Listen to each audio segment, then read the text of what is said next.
Hi,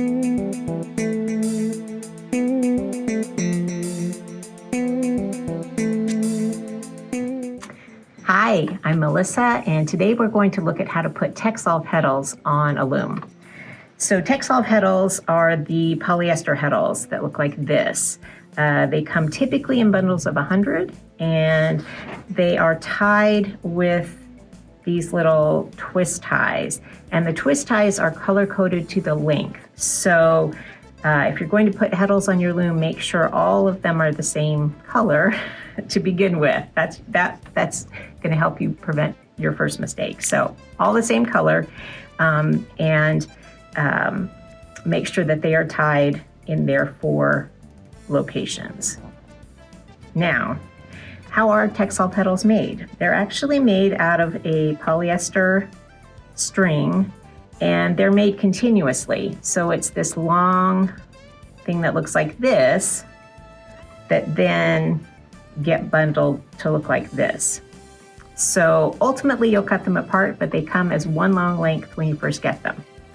So how do we do it? How do we put it on a loom? Let's see, on the Louette Jane.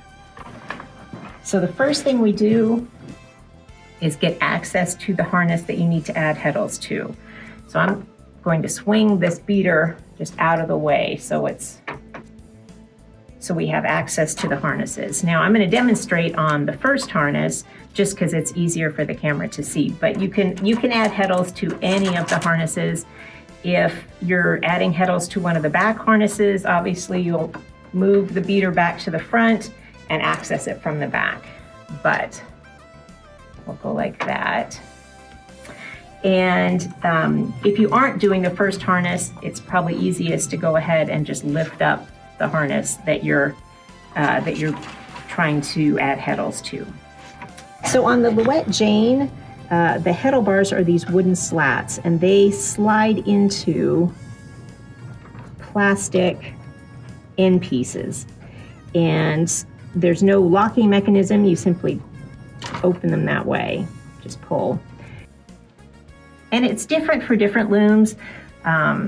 With shacked, there's a steel bar that you flex. For some looms, there's no side piece, and the lower heddle bar just hangs based on gravity. It hangs from the heddles. So each loom's a little bit different, but here's just basically a good example. So you've got one end loose, the other end is still fixed, and you can actually let it go a little bit while you manipulate your heddles.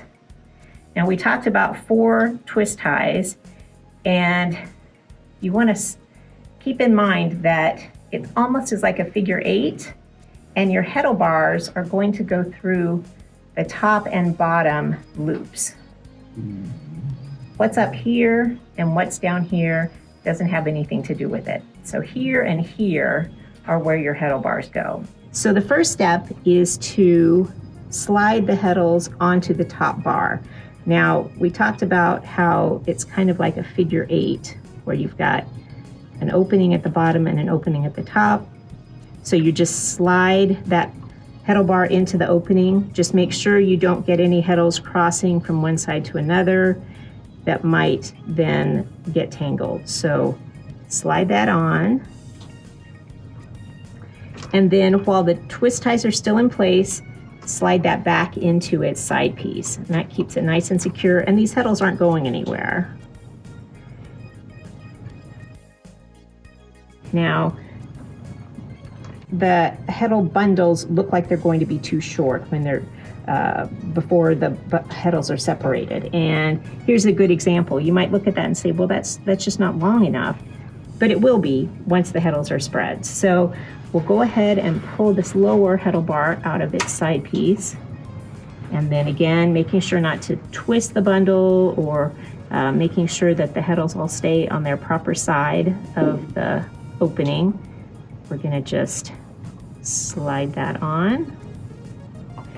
And then because of the way the heddles are bundled, I can't get this back into its location in the side piece, and that's totally fine. It's not gonna go anywhere. But now we can go ahead and take the heddle twist ties off.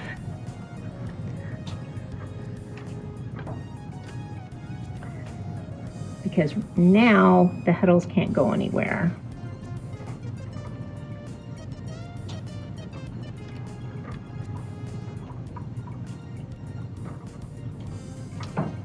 Okay, so now your bundle, you can spread the heddles, and by doing that, then this lower bar can sink down and go into its side piece. And like here, you can see the heddles are very vertical, up and down. There's not much crossing over or what looks like tangling. Here, they're a little bit more bunched up, so I'm just gonna loosen and remove the lower bar from its slot so that there's not tension on these, and then it's easier to just tease them out and separate them and get them into their proper places.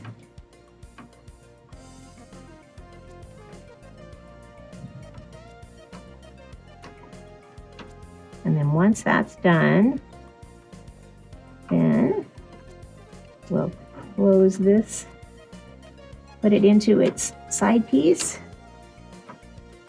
And now the last step is these little loops. Now, you don't have to cut them apart, but they do restrict how far the heddles can be from one another. These little connectors that connect one heddle to another. So most people, as soon as they get them on the heddle bars, they just take a pair of scissors and snip through the top and then the bottom of all these heddles. And then they're ready to weave. Now let's say you had 100 heddles, but you don't want 100 on this harness. You only want 50 on this harness, and you want 50 on another harness. That's totally fine, easy to do. What I would do is go ahead and put the 100 on this harness, and then now that you've got them spread, it's easy to count out 50 that you're going to move to another harness. And then once you've done that, take the twist ties that you very carefully saved, tie them back into their 4 positions, and then you just reverse the process. Just slide it off the end and then go to the harness that you want to put them on. And that's all there is to putting them on a loom. They look a little bit intimidating if you've never done it before, but it's actually very easy. So what if the worst happens and you drop the bundle of heddles after you've taken off the twist ties, despite my warning you not to do that, or you only search for this video after this happened? So don't panic. This looks awful. This looks like it can't be fixed, but it's actually just takes a little bit of time. It's not hard. What you need is a shoebox or other box and a couple of pencils. So drive a pencil into the box and then look at your string of heddles. Yeah, you do have to find the end, find the end, and then look at this first heddle and then put the first loop over the pencil. Then take the second pencil, put it through the second loop. So basically, these are the same position that your heddle bars would be, or the same distance that your heddle bars would be. And then drive that into the cardboard box as well. So now you've got basically like a little jig. And then you want to make sure that you don't twist the heddle. So it's got this little ladder thing that kind of defines the eye, and make sure that the part of the string that's on this side stays on this side all the way to the other pencil, and then settle that down. And then you've got a short link that is the little loop that connects the two heddles but isn't actually part of the heddle. And it's not a big problem if that twists. But so you've got that little loop, and then the next heddle goes on. Again, make sure that the heddle doesn't twist. And then keep doing that. So now you've got loops forming on this side, loop forming on this side, and then the heddles in the middle. Very carefully, not twisted.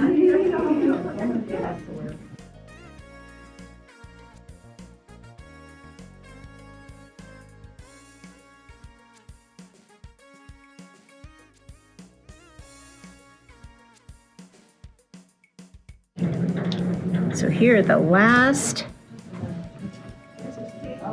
of the heddles. All right, so now you just take those twist eyes and follow the path of the pencil so that you can make that opening again. Make sure you don't have any parts of the heddle that are crossing. So I wrote it down for you. And keep that space open. Like a big blue thing that says download center. And you scroll down to those product instructions, and then this is the die that you'll use. And you do all four. Don't be tempted to just, well, I'll do one on each side, but not two. Just do the two. It's just, you'll be glad. And then Yeah, it's when you've got all of the twists on, then you're set. It's like you never messed it up in the first place.